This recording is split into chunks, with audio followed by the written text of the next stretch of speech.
Je venais sur Sassandra, que le malheur me frappe. J'étais dans un mini-car qu'on appelle les Massa, à 4 km de San Pedro. Et quand le malheur m'a eu, on m'a transféré à San Pedro, pensant que c'était quelque chose qu'on pouvait régler sur place. C'était un accident? Un accident de voiture. Et là, le cou se brise. Sur place, je suis tombé paralysé. Moi qui étais père de propriétaire sinon de 9 camions et des maisons, j'ai vendu tout cela pour pouvoir s'occuper de ma santé. J'étais enceinte. Lorsqu'ils sont venus me dire, arrivé à l'hôpital pour moi, bon, il ne parlait plus, il ne pouvait plus. Il était devenu légume. Quand on est arrivé au CHU, ma date n'était pas arrivée, mais j'ai accouché. Après, comme il n'y a pas les moyens, l'enfant est parti. Vous savez, par moments, on est là, on se plaint de notre vie. Mais il y a des gens qui souffrent 2 fois plus, 3 fois, 4 fois plus que nous. J'ai pris l'engagement devant Dieu et devant ma patrie de payer sa maison sur 1 an. Et avec Papa John J, quand je rentre chez moi à la maison, je vais faire l'enveloppe des 1 an. Je vais donner à papa.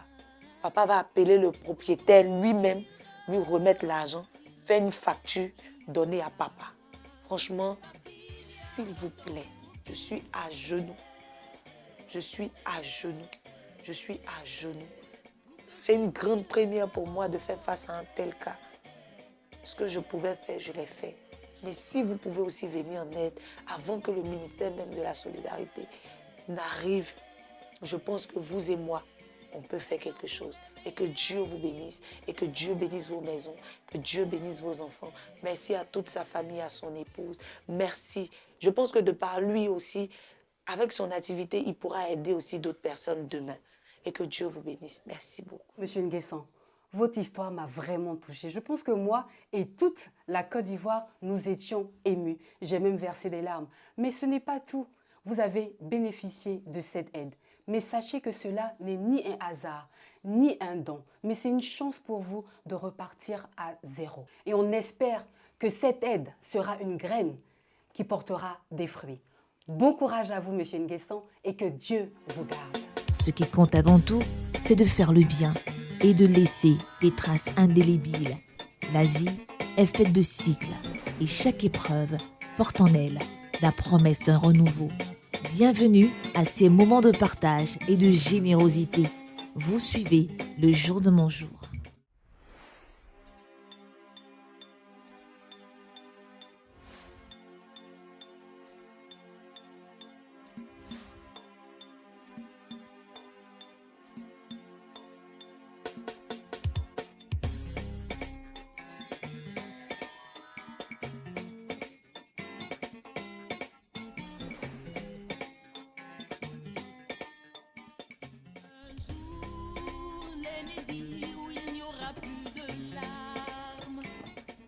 La vie, oui, cette vie. Cette vie qui n'est pas un fleuve tranquille. Cette vie qui nous impose autant de défis. Cette vie avec ses hauts et des bas. Mais certains vivent tellement de bas qu'ils se demandent est-ce qu'il est encore possible de donner un sens à son existence. Oui, ils n'y croient plus. Ils sont éprouvés par les difficultés de la vie. C'est pourquoi nous avons décidé de mettre sur pied ce programme sur la télé sans filtre Live TV. Le jour de mon jour, dont l'objectif n'est autre que redonner de l'espoir à ceux qui n'y croient plus. Convaincus que nous n'avons pas la baguette magique pour changer des vies, nous avons décidé de porter nos choix sur des personnes, de belles âmes, qui ont une générosité légendaire, afin qu'elles s'associent à nous pour donner de l'espoir. Vous l'avez deviné, je suis avec celui qu'on considère comme le vagabond de la charité, Hassan Hayek.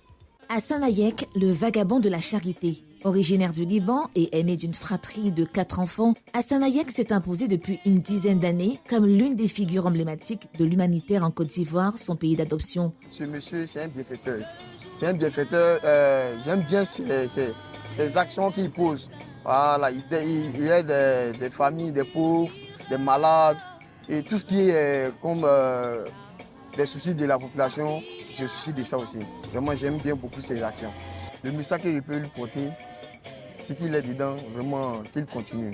Vraiment, ce genre de personnes-là, ils ne sont pas beaucoup. Et s'il se retrouve dans ce groupe-là, vraiment, que le Seigneur met la baraka dans tout ce qu'il fait et qu'il continue sur cette voie. Sa marque de fabrique, être là où on l'attend le moins, mais toujours là où la détresse appelle. Très actif sur les réseaux sociaux, notamment sur le groupe Facebook BPS, Bénévole Premier Secours, qu'il anime avec une énergie inépuisable, il est passé maître dans l'art de transformer un simple poste en chaîne de solidarité. Chaque jour, il repère les appels à l'aide, vérifie les informations, puis intervient, parfois de sa poche, souvent grâce à la générosité de milliers d'internautes qu'il fédère avec une sincérité désarmante. Ceux qui peuvent aider les gens, d'aider les gens comme c'est plus M. Hassan Aya qui fait, parce qu'il fait beaucoup pour les gens. Il aide les gens, il aide les malades, les veuves, les orphelins. Donc ceux qui ont les moyens qui peuvent aider les gens aussi, on les demande pardon d'aider les gens, parce qu'il y a les gens qui ont besoin de ça. Donc on demande la paix, surtout la paix en Côte d'Ivoire. C'est ce qu'on cherche.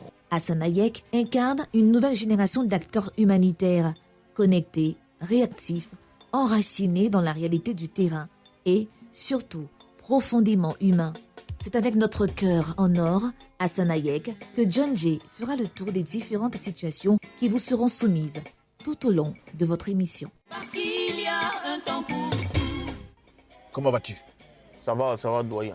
Aujourd'hui, j'ai décidé qu'on commence la première étape de cette émission par Yopougon. Mais bien avant, les premières images de cette émission, c'est donc Roselyne Layo qui a essayé de donner de l'espoir à quelqu'un qui est paralysé pendant 17 ans. Est-ce que tu as vu cette émission?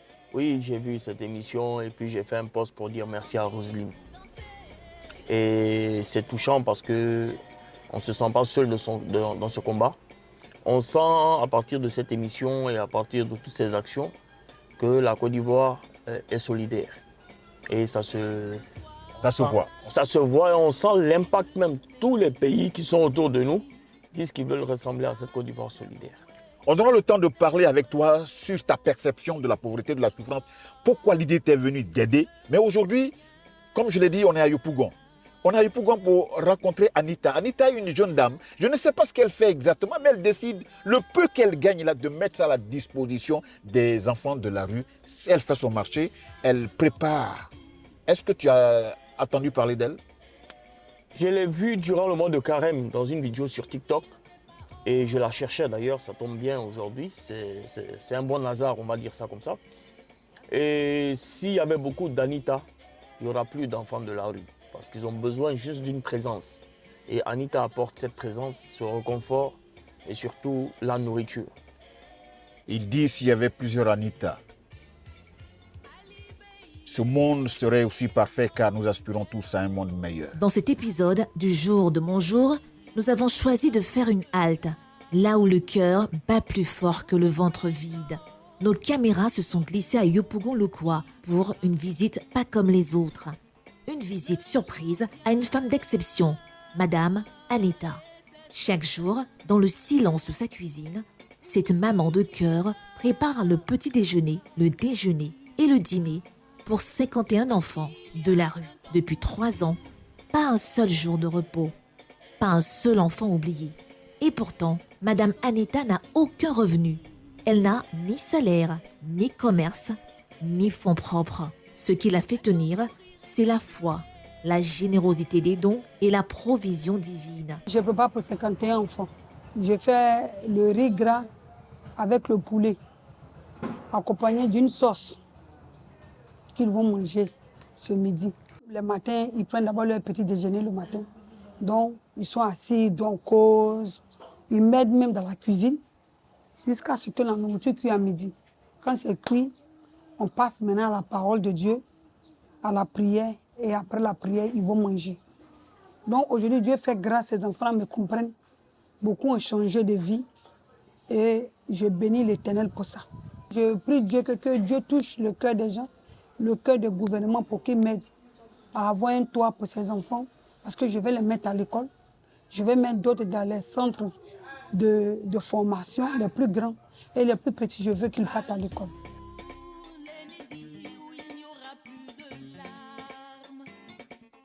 Alors, tu peux me dire, ça fait combien de temps que tu aides? Ça fait pratiquement 29 ans ou 30 ans. 29 ans, 30 ans. 30 ans, on va dire ça comme ça. Quel a été l'élément catalyseur? Qu'est-ce qui t'a poussé? Moi, je suis un enfant d'Adjamé. Hein. Donc, on était, on va dire, à Djamé. Tout le monde sait que tu habites dans la cour, tu sors dans la cour de l'autre. Donc, si quelqu'un est malade, si quelqu'un a des soucis, on essaye de s'entraider dans notre mouvement. Et puis, il y a eu l'arrivée des réseaux sociaux qui nous permettent d'être assis quelque part et de voir des cas sociaux à 600-700 km. Et donc, on avait décidé comme les gens aiment se prendre en photo pour publier toute leur vie, leur story, on a dit pourquoi pas faire de ce geste quelque chose d'important pour sauver les gens. Voilà d'où l'idée est née d'aller à travers les réseaux sociaux.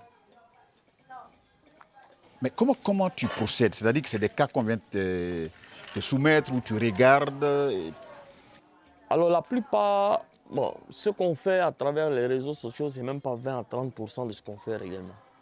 Il y a ceux qui viennent nous voir en interne.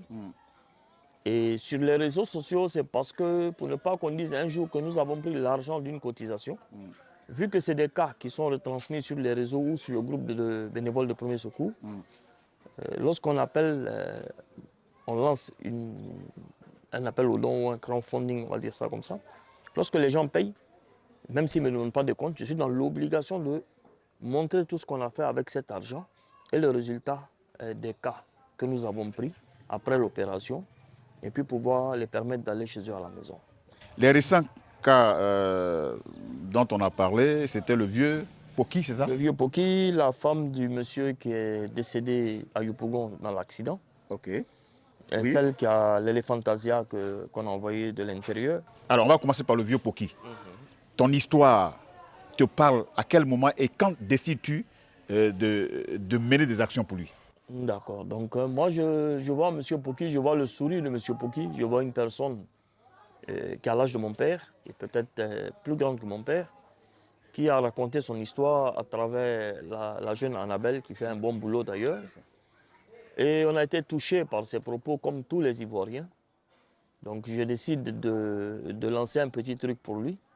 Et Dieu merci, comme je suis fiable, j'ai beaucoup de partenaires aujourd'hui directement qui se positionnent.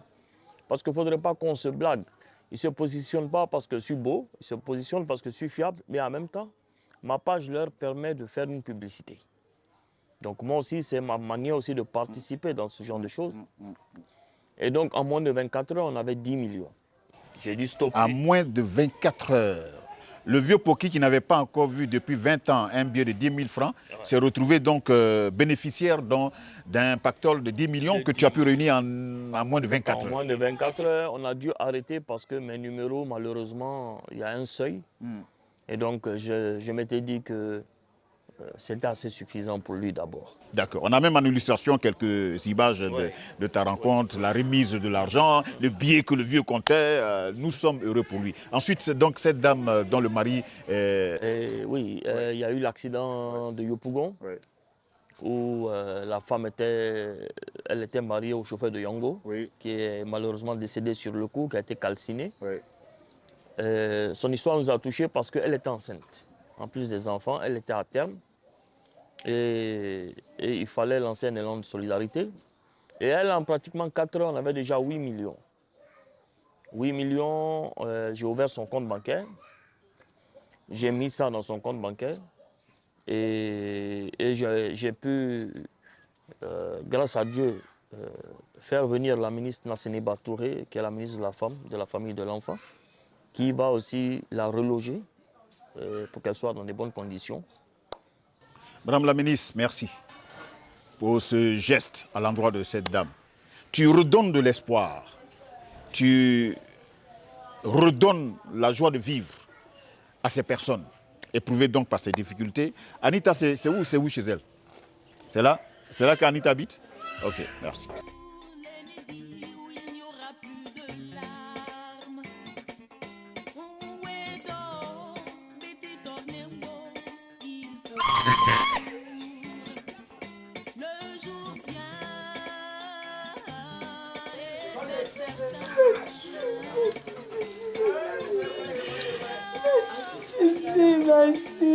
Merci. C'était mon rêve de vous voir un jour. Depuis si petit. Seigneur, merci. va bien. Anita, Oui, papa. Hassan, je te présente Anita. Anita, ça va? Oui, ça va bien. J'ai prié Dieu. J'ai dit, c'est quand il y a voir monsieur Hassan Ayed. Dieu a fait grâce aujourd'hui. Alors, Anita, ça fait combien de temps que tu fais ça? 3 ans. 3 ans. Tous les matins, tu dépenses combien? Tous les matins, si je n'ai rien dépensé, c'est 60 000. 60 000. Tu enlèves ça où? Je ne sais pas, mais c'est Dieu qui me donne les moyens. Il y a des gens qui te viennent en aide? Oui, il y a des gens qui me viennent. Par contre, souvent c'est difficile. Je suis obligée de prendre crédit. Mais pourquoi? Pourquoi tu t'engages dans une telle opération, sachant très bien que tu n'as pas tout le temps les moyens? Pourquoi? Je les aime Tu les as vus où pour les aimer? dans la rue. Oui, mais nous tous sommes nombreux à voir les enfants dans la rue et puis on continue notre route, on donne un petit billet. Pourquoi toi tu t'arrêtes? Qu'est-ce qui te pousse à t'arrêter et puis tu décides de leur donner à manger? Qu'est-ce que vous vous êtes dit? Tu as parlé avec eux? Oui, j'ai parlé avec eux. Dans les débuts, c'était un peu difficile. Ouais. Mais j'ai vu que ces enfants avaient besoin d'amour. Donc c'est pour cet amour-là même que j'ai décidé de m'engager. Et le Seigneur m'a donné cette force. Il m'a dit, je suis avec toi ou pas. Et aujourd'hui, je suis avec eux. C'est difficile par moment. Par moment, mais je pleure. Alors, c'est difficile par moment. Moi, c'est ce moment-là que j'ai envie de connaître. À quel moment ça a été vraiment difficile pour toi, où tu n'avais plus de visibilité par rapport à tes opérations? Où je n'avais plus siffle. Je n'avais plus rien. Les enfants tombent malades. Souvent, on abuse d'eux. Ils vont m'appeler à des états dits. Je ne sais pas à qui faire recours. Et je n'avais que Dieu. Et en ce moment, dans les 2 ans passés, c'était vraiment difficile pour moi.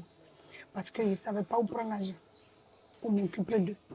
Et j'ai remarqué qu'à chaque fois que je suis là, ces enfants-là ne me fuient pas, mais ils s'approchent plutôt. Donc, Ce sont eux qui sont là? oui, ils sont. Venez là, venez.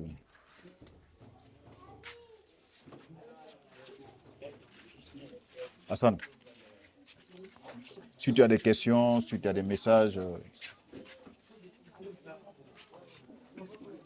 je te sens triste. Je ne suis pas triste, c'est les larmes de la maman là qui me fatiguent parce que on sent qu'elle a de l'amour pour eux. Elle a eu la force que nous n'avons pas eue. Parce que nous, quand on voit un enfant de la rue, on lui donne de l'argent, on lui donne à manger. Mais on ne l'envoie pas chez nous. Parce que souvent les gens ont peur d'eux, de leur réaction, de leur façon de faire. Mais ce qu'elle fait, c'est extraordinaire. C'est-à-dire qu'on est en train de parler comme ça, mais c'est... Il n'y a pas de mots, il n'y a pas de mots parce qu'elle les fait rentrer chez elle, elle s'occupe d'eux, elle n'a pas d'argent. Et des fois, elle prend crédit. Je connais de quoi il s'agit parce que moi-même, j'ai des dettes dans les hôpitaux pour des cas que j'ai pris des engagements que je n'avais pas d'argent. Jusqu'à aujourd'hui, je les rembourse. Donc, je ne peux être que bouche bée face à ça. Les enfants, c'est bon, vous êtes avec elle, ça va bien, elle vous traite bien?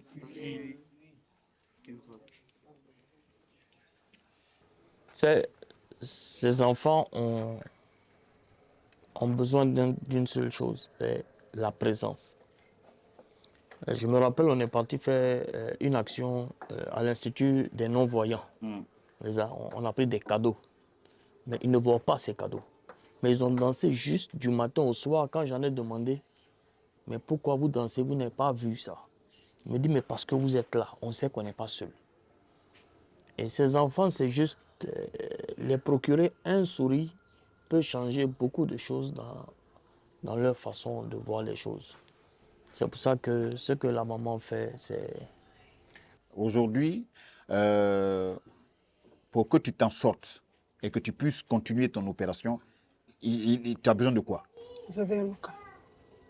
Tu veux? Un local. Ok. Puis quoi d'autre? Je veux un local pour les mettre à l'école, pour qu'ils puissent vivre. Je veux les mettre à l'école. Mais ça oui, ça peut être la seconde étape. Mais moi, allons sur le fait que tu leur donnes à manger et que tu ailles faire le marché. Il te faut quoi aujourd'hui pour que cette opération soit... J'ai besoin de moyens financiers parce que même quand il pleut, je suis obligée de préparer sur la pluie. Je ne peux pas sur le charbon. Même peu de volume dans ta voix. Je ne peux pas sur la pluie. OK. Un peu de charbon. Tous les jours, il faut payer charbon. Je paye par jour charbon 3 000. Puis je fais le marché. Le déjeuner, c'est 5 000. Parce que le pain, le lait, le sucre. Et le matin, il y a le riz, 9 kilos, et puis le soir. Anita, ce n'est pas toi le cas. Ce n'est pas toi la personne qui souffre, pour qui on va demander aux Ivoiriens d'être solidaires, pour qui on va remuer ciel et terre. Mais nous sommes venus t'informer de façon officielle, afin que tu puisses intégrer l'équipe de production, en tant que la personne qui fera à manger chaque fois que nous aurons l'opportunité de réaliser une émission dans une commune. Parce que ce que tu fais nous touche. Ce que tu fais a retenu l'attention du ministère de la Cohésion sociale, de la solidarité, de la lutte contre la pauvreté. Et les Ivoiriens qui ont vu tes premiers éléments, diffusés par certains de nos confrères, ont réagi positivement et t'ont encouragé. Et ces Ivoiriens-là ne tarderont pas à faire parler leur cœur pour que quelques petits moyens te soient donnés, que tu continues de donner à manger. C'est une leçon pour nous, comme Hassan l'a dit, pour ne plus que chaque Ivoirien, où qu'il soit, quoi qu'il fasse, chaque fois qu'il verra un enfant de la rue à côté de lui, qu'il donne un peu d'attention. Il y a toujours des brebis galeuses partout. Nous sommes dans une société, nul n'est parfait. Mais quand on juge des enfants parce que un n'aurait pas été gentil et aurait fait des actions pas catholiques, je pense que c'est une erreur que nous commettons. Et demain, ce sont des choses que nous allons regretter. Moi, je le connais depuis belle lurette. Je ne l'ai jamais vu triste, même quand il essaie de rendre heureux des gens qui sont plus malheureux que ça. Mais te voir pleurer et savoir que tu es toute seule, on est venu te dire que tu n'es plus seule. Je ne sais pas ce qu'on va trouver, mais tu n'es plus seule. Tu n'es plus seule parce que les téléspectateurs de Live TV seront avec toi. Parce que les Ivoiriens qui nous regardent seront avec toi. Et je vais donc laisser le mot à Hassan pour passer à la conclusion par rapport à cet entretien. Hassan, si ce cas te touche. Alors, déjà, le père, moi je t'appelle le père. Je l'accepte. Voilà, le père. Ce que je peux dire, c'est qu'elle ne va plus cuisiner sur du charbon. Parce que dès demain, je vais mettre à disposition une gazinière et un congélateur. Non, la mère, pardon. Moi-même, je demande pardon. Faut t'asseoir, Anita. Anita, il faut t'asseoir. Dès demain, on va mettre à disposition. Je vais voir mes gars ce soir. Une gazinière et puis un congélateur. Et puis, j'ai des partenaires, je ne sais pas si je peux citer les noms. Hein. Vas-y. Comme Carré d'Or, comme Nasco et tout ça. Je vais en parler avec Carré d'Or pour que chaque mois aussi, ils puissent leur envoyer du riz et tout ce qui va avec. Ils font des dons, ils ont une fondation et il suffit juste que j'introduise le dossier. Pour l'instant, à mon niveau, dès demain, on va trouver la solution de faire envoyer ici la gazinière, la bouteille de gaz et le congélateur. Et puis le reste va se faire dans les appels que nous allons lancer, dont vous avez... moi, j'attends votre top départ et puis... L'appel à la solidarité, on le fera avec toi, tes réseaux, avec tous les machins. Parce que après ici, nous allons te montrer un monsieur qui, lui, est complètement déstabilisé moralement. Le ministère de la Solidarité nous a dit, essayons de voir son cas. Aujourd'hui, j'ai décidé que toi et moi, nous partions le voir, que nous puissions l'écouter et que nous puissions donc appeler à la solidarité pour que très rapidement, il trouve quelque peu de solutions. Voilà. Anita, nous, on va te laisser, mais tu sais que tu es ma jumelle. Tu es né un 8 juillet aussi. Moi, c'est mon anniversaire. C'est aussi mon anniversaire. Donc, joyeux anniversaire. Joyeux anniversaire, joyeux anniversaire, Anita. Joyeux. Où est le gâteau? Où est le gâteau? Happy birthday to you. On va se lever. Happy birthday to you. Un jour, l'aîné dit où il n'y aura plus de larmes. Où est donc Bété Tornembo? Il fera jour. Anita, on était venu te rendre visite. D'accord, papa. Sache qu'à partir d'aujourd'hui, tu appartiens à notre Bonny. D'accord, papa. Nous te souhaitons la bienvenue dans cette aventure humaine que nous avons initiée avec l'AFTV. Fasse Dieu que cette nouvelle fraternité que tu viens d'avoir avec ton grand frère Hassan Hayek permette que d'autres enfants de la rue puissent bénéficier de notre attention et que ce que tu fais là, qu'il y ait beaucoup plus d'Anita dans toute la Côte d'Ivoire.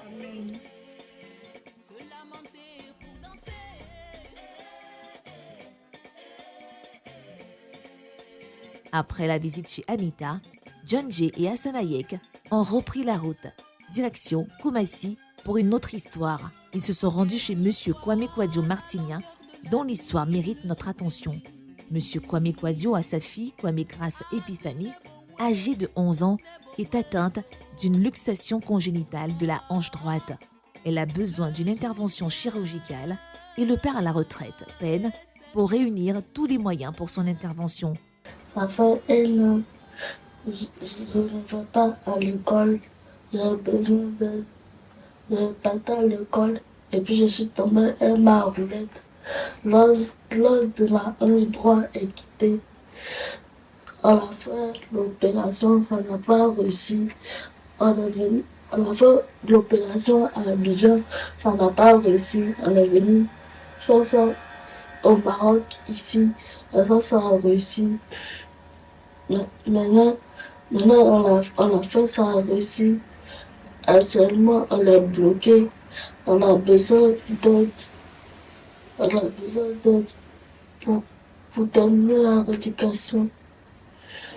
Chers parents, chers tontons, chers tontis, j'ai besoin de votre soutien. On a besoin de terminer la rééducation. Mon papa n'a pas l'argent pour payer les appareils. Mon père n'a pas l'argent pour payer les appareils. Il n'a pas l'argent. Aidez-le. Aidez-le. Aujourd'hui, nous sommes à Koumassi pour que un père de famille complètement éprouvé puisse échanger avec toi sur la situation dans laquelle il est en ce moment. Il n'y a pas de souci. Merci.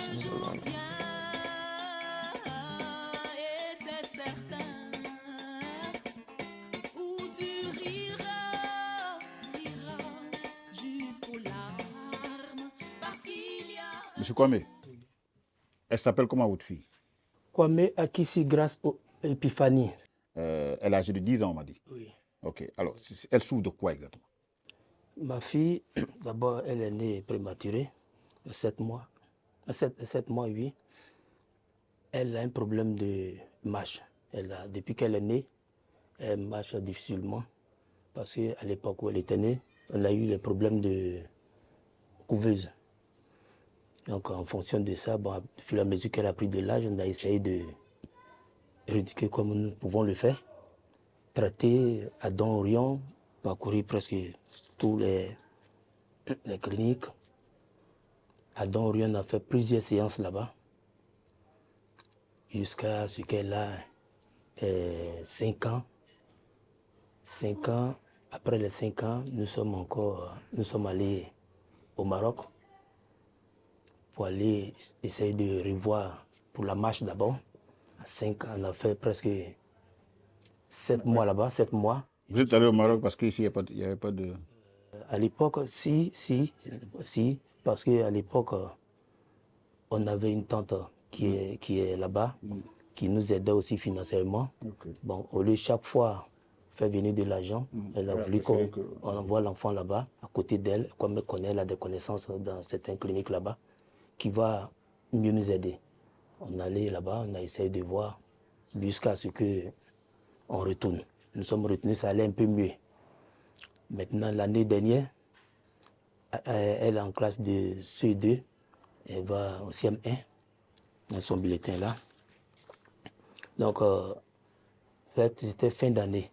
Elle devait aller fêter les fêtes à l'école. Bon, elle a des problèmes de marche avec l'ambulateur qui est là. L'ambulateur, elle se débrouille ça pour aller. On accompagne ses soeurs et frères, l'accompagne à l'école. L'école, la dune qui est derrière, de l'autre côté dans le quartier ici. En partant dans le couloir là, elle a trébuché. Elle est tombée. En tombant, la hanche droite là a été déboîtée. Vous voyez, la hanche droite a été déboîtée. Bon, elle se tordait de douleur, elle a crié. Bon, moi, j'étais allé au travail. Sa maman, qui s'apprêtait à la suivre, déjà, elle était déjà à terre. Elle a soulevé, elle pouvait plus, elle, la douleur ne pouvait plus continuer à l'école. Sa maman est revenue avec elle ici, à la maison ici. Moi, on croyait que c'était une messe à faire. Bon, on pensait que ça allait passer. On a pris une baie de carité pour essayer de tirer, bon. Jusqu'au soir, à une certaine heure, vers les 20 h, on ne pouvait plus. Elle n'arrivait plus à s'arrêter sur les deux pieds. Or, avant, elle le faisait. Elle n'arrivait plus. Même ici, dans le fauteuil, ici, elle était couchée. C'est là, sa maman m'a appelé. Je suis venu. Je suis venu voir les cas. J'ai vu, on a essayé de la trimballer, l'envoyer à la clinique. Il y a une clinique à Makori, une clinique qui est là-bas. Une clinique qui est là-bas, on l'a envoyé là-bas. J'ai vu le docteur qui est là-bas. Quand il a vu, il a demandé une radio. On a fait la radio. On a fait la radio. On a trouvé que la hanche était déboîtée. Donc, en 16 ans, c'est là, il a dit, bon, comme lui, ce n'est pas son domaine, mais il connaît quelqu'un qui est dans ce domaine-là, qui va l'appeler, qui va venir voir. Donc, il a appelé son ami qui travaille ensemble avec eux. Il dit, ça fait 12 ans, ce dernier travaille avec lui. Et il a appelé le docteur Sugène. Il est venu prendre la fille pour aller à l'hôpital. Je comprends, ça va être un peu long ce récit, M. Kwame. Je sais que c'est ce que vous vivez au quotidien. Moi, ce que nous, on veut savoir aujourd'hui, là, elle est au Maroc. Là. Est-ce qu'elle est dans une clinique, on la suit, on la traite? C'est quoi les difficultés que vous avez aujourd'hui? Actuellement, qu'est-ce qu'il faut pour que votre fille... Là... Ma fille a besoin d'aide, une prise en charge. Parce que la clinique, nous sommes passés à 2 cliniques. La première clinique chirurgicale, ils ont intervenu puisque quand on quittait ici, voilà comment le pied de ma fille était. Quand on quittait ici, oui, ça c'est la jambe qui a été opérée. Donc, arrivé là-bas, ils ont traité dans une autre clinique. L'infection était trop. Donc, ils ont traité l'infection pendant 3 mois, qui m'a coûté quelque chose de 4 millions. Après ça, après avoir traité ça, ils disent sur place, on ne peut pas opérer. Il faut attendre 3 mois pour qu'on puisse refaire l'opération. Donc, c'est ainsi les 3 mois sont arrivés. Il nous a affectés dans une autre clinique. Affectés dans une autre clinique là-bas. Et c'est là-bas qu'on vous demande aujourd'hui de payer 3 millions. Parce que nous, c'est ce qu'on a lu sur vos documents. C'était 6 millions. Là-bas, il doit payer 6 millions. J'ai payé 3 millions, il reste 3 millions. Que vous n'avez pas encore trouvé. Ça fait combien de temps que vous cherchez 3 millions? Depuis, ça fait maintenant, on va dans le 7e mois maintenant. Depuis décembre. Vous travaillez où? Je suis à la retraite maintenant. À la retraite, c'est là. Donc, Hassan. À la naissance, elle a eu juste un problème pour marcher ou bien elle s'exprime bien? Oui, très bien. C'est sa photo qui est là. D'accord. Donc, c'est juste les pieds qui ont eu un souci? Oui, les pieds. OK. Donc là, en ce moment, elle est au Maroc et avec sa maman. Et le besoin, c'est 6 millions. Vous avez déjà envoyé 3 millions. Il reste 3 millions. Il reste 3 millions pour pouvoir faire une opération. Cette opération va lui donner complètement la possibilité de marcher ou bien elle va continuer à porter? Non. Selon le docteur, le professeur, il a dit après les 3 millions, après l'intervention des 3 millions, il y a une rééducation à faire. On doit faire la rééducation 3 mois encore. Oui. Donc C'est pour ça que je n'a pose rien la à voir, question, voilà. parce que Ça n'a rien à voir avec les 3 millions. la rééducation va coûter dans les 1 500 000 ou 2 millions aussi. Oui. Et sans compter l'hébergement. Voilà, ça tu fais l'opération sans poursuivre un peu l'après-opération, c'est comme si tu n'as rien fait. Donc nous sommes autour d'un cas d'à peu près 5-6 millions pour opération et après opération. Bon, l'hébergement, ça c'est une histoire de famille. C'est pas ce qui nous intéresse dans ce genre de cas. D'accord. Alors, moi, vous demandez une prise en charge. Vous avez décidé d'aller au Maroc parce que c'est la tante qui vous aide. Si dans les solutions qu'on va essayer de trouver, si une clinique ou bien des médecins eux, décident de prendre tout en charge, il faut faire revenir la petite, est-ce que vous allez accepter? Oui. Moi, ça ne me gêne pas. Ça dépend du médecin traitant qui va rentrer en contact avec le médecin d'ici, qui va rentrer en contact avec le médecin traitant de là-bas. Vous l'avez juste envoyé là-bas parce que vous voulez le faire ou bien parce qu'on vous a dit que le plateau technique en Côte d'Ivoire ne permet pas de l'opérer? Non, l'opération a été faite ici qui a été ratée. D'accord. C'est pour ça que nous avons envoyé là-bas pour avoir encore plus, un peu encore d'expérience pour pouvoir, puisque côté financier, mais qui causait le problème. Parce que là-bas, la tante qui nous aidait, c'était un peu facile. Que chaque fois, faire un transfert, d'ailleurs, c'était un peu coûteux pour elle. Et puis là-bas, sur place, là, c'était un peu facile. La nature de l'opération, c'est quoi exactement? Est-ce qu'ils vont mettre une prothèse? Est-ce qu'ils vont... parce que vous avez parlé de... Sa hanche s'est déboîtée. Quand ça se déboîte, on emboîte. Mais est-ce qu'ils ont parlé d'une prothèse? Est-ce qu'ils ont parlé... C'est quoi la nature de l'opération qu'ils veulent faire? L'opération qui a été faite, voilà, ils ont demandé, voilà ce qu'ils ont demandé. Le médecin, il y a des appareils qu'on doit payer. Bon, moi je ne sais pas comment il dit, les appareils qui vont prendre le pied ou avec la ceinture pour pouvoir leur permettre de faire la rééducation. Après cette rééducation, il y a les chaussures qu'il va prescrire, qu'elle va faire ses marches avec. Non, ce n'est pas la question que j'ai posée. Elle doit subir une intervention chirurgicale ou c'est un appareil qui coûte? Si une intervention chirurgicale. Une intervention chirurgicale. Alors, Hassan, moi, ce que je propose, hein, je pense qu'il faut qu'on aille sur différentes pistes. Déjà, nous ne sommes pas des spécialistes de tout ça. Et vous avez un dossier médical. Oui. Voilà. Donc, il faudra nous le mettre à disposition pour que dans nos recherches-là, nous puissions solliciter donc l'implication des spécialistes qui nous diront quelle est la voie qui convienne pour pouvoir guérir la petite. Aujourd'hui, nous ne sommes pas venus pour vous dire que nous avons les solutions. Mais nous sommes venus dire qu'aujourd'hui, vous n'êtes plus seul. C'est l'avantage de cette émission. Ça voudrait dire que M. Kwame, il a entrepris toutes les démarches, il allait voir le ministère, il allait voir des individus, mais cela se faisait donc d'individu à individu, ou bien d'institution à vous, M. Kwame. Aujourd'hui, nous parlons à 30 millions d'Ivoiriens. Voilà. Nous ne nous garantissons, on ne garantit aucune solution, mais nous restons convaincus que nous sommes à la 3e émission et les 2 précédentes là ont donné des lueurs d'espoir à ceux dont les cas ont été présentés à la Côte d'Ivoire. C'est sur cette base-là, nous restons convaincus que quelque chose va se faire. Ce monsieur que vous voyez là est un de nos ambassadeurs. Il va remuer ciel et terre, nous aussi, pour que des solutions soient trouvées. Mais il faut que cela soit des solutions qui reflètent exactement le mal dont souffre la petite. Et comme nous ne sommes pas des spécialistes, on ira de ce pas avec ce dossier médical-là que nous allons montrer à qui de droit pour qu'on nous dise exactement ce qu'il faut faire. Si cela doit se passer au Maroc, bon, si ça va être le choix des spécialistes, on le saura. D'accord. C'est mon souhait que tout se passe bien. Hassan, je voudrais vraiment te dire merci de ton implication dans cette aventure humaine que nous faisons chaque premier lundi du mois.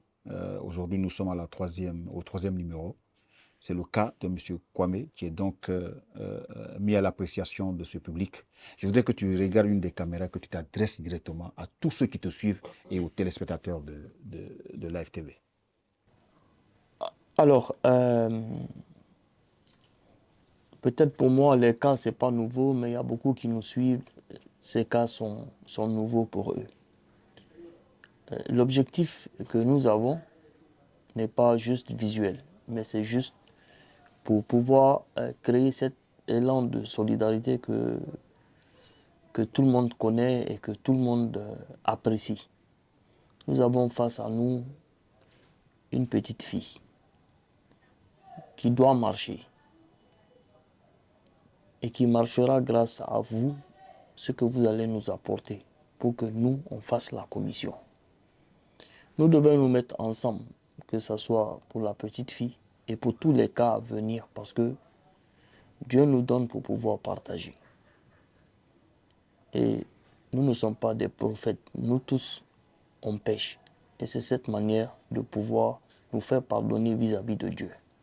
Donc on sait qu'on peut compter sur vous, on connaît la solidarité des Ivoiriens, on connaît votre grand cœur. Moi, je vais dire au papa que les 3 ou 4 millions seront trouvés. Et on va dire, on prophétise. Nous allons les trouver, quelle que soit la manière. Nous allons mettre la force qu'il faut et nous allons les trouver. On compte sur vous. Nous-mêmes, on va s'impliquer et on va rendre non seulement cette famille heureuse, mais on va redonner la chance à cette petite fille de pouvoir jouer avec ses amis, s'amuser avec ses amis, courir et vivre son enfance comme il faut. Bonsoir, chers parents. Je suis la maman de Grâce. Merci infiniment pour tout ce que vous ferez pour ma fille Grâce. Cette émission me redonne encore de l'espoir. Merci à toute votre équipe et votre ambassadeur Hassan Ayek. Que Dieu facilite le reste. Maman Kwame, bébé Grâce, je voudrais vous parler. Depuis votre résidence habituelle, les choses de la vie ont fait que vous vous retrouvez loin. Toi, Grâce, de ton papa, de tes frères et sœurs, et toi, Madame Kwame, de ton époux. Personne ne souhaite souffrir. Personne. Sur cette terre des hommes, personne ne souhaite être pauvre, personne ne souhaite souffrir, personne ne souhaite être malade. Mais ce sont les choses de la vie. Je suis venu chez vous, j'aurais bien voulu vous retrouver là avec mon frère Hassan Ayek. Qu'on puisse rigoler, qu'on parle des choses de sport ou de la Côte d'Ivoire. Malheureusement, vous êtes loin. Parce que vous êtes en quête d'une santé. La santé que vous n'avez pas pu trouver par faute de moyens. Hassan Ayek l'a dit face à la caméra pour dire qu'il donnera tout. Il a fait un appel aux Ivoiriens. Et les Ivoiriens, je les connais. Formidables qu'ils sont. Chacun y mettra du sien. Et je reste convaincu qu'à la 4e émission, de la même façon, Rosine Layo a fait un appel à la solidarité. Un autre ambassadeur, un autre vagabond de la charité, depuis le domicile de M. Kwame, vient de faire appel à toutes ces belles âmes. C'est donc avec espoir que je voudrais conclure ces moments que nous avons passés ensemble. C'est un instant de complicité entre vous et nous. Le seul canal où on parle de solidarité, où on parle d'émissions à caractère social, où on redonne de l'espoir à tous ceux qui n'y croient plus, eh bien c'est Live TV. On va se retrouver certainement le mois prochain pour d'autres cas. Mais pour celui-ci, pour que Grâce puisse revenir chez elle, que nous puissions jouer avec elle, que nous puissions partager un repas avec elle, que nous puissions danser avec elle, que nous puissions l'accompagner dans une allégresse. C'est tout le mal que je me souhaite, c'est tout le mal que je souhaite à M. Kwame, c'est tout le mal que je souhaite à son frère, et c'est tout le mal que je souhaite donc au vagabond Hassan Ayek, qui a pris sur lui de remuer ciel et terre pour que des solutions idoines soient trouvées. Peuple de Côte d'Ivoire, chers téléspectateurs, c'est avec mon cœur que je vous parle. Je vous parle pour Grâce. À la place de Grâce, mettez votre enfant. Et pour ne pas que votre enfant vive ce que Grâce vit en ce moment, mettons-nous ensemble. Car c'est ensemble que nous serons forts. À bientôt.